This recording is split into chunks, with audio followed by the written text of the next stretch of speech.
Un tribunal égyptien a rejeté un accord du gouvernement pour transférer 2 îles de la mer Rouge à l'Arabie Saoudite. L'accord controversé avait provoqué des manifestations au Caire et l'arrestation de centaines de manifestants. Nombreux de ces activistes célèbrent aujourd'hui la décision du tribunal comme une victoire.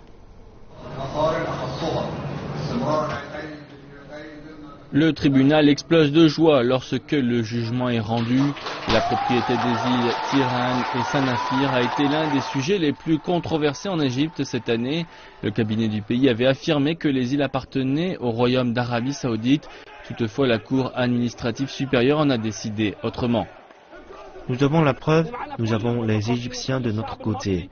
Aujourd'hui, le système judiciaire égyptien a confirmé que les îles étaient égyptiennes.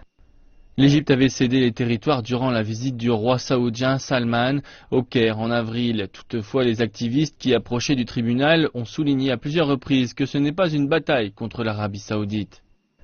Nous ne considérons pas cela comme une victoire sur quelqu'un. C'est une victoire pour la justice. Nous espérons que nos frères en Arabie Saoudite comprendront que notre position n'est pas contre eux, elle est contre un accord que nous voyons comme illégal, et le tribunal a été d'accord pour dire que cela était illégal depuis le début. Des centaines de manifestants ont été arrêtés durant les manifestations contre l'accord sur les îles avec l'Arabie Saoudite. Entre le 15 et le 25 avril, nous avons eu presque 1000 jeunes hommes et femmes qui ont été renvoyés devant le juge. Plus de 200 personnes ont été condamnées à des peines allant de 2 à 5 ans de prison. Nous avons payé un prix considérable pour exprimer pacifiquement notre opinion.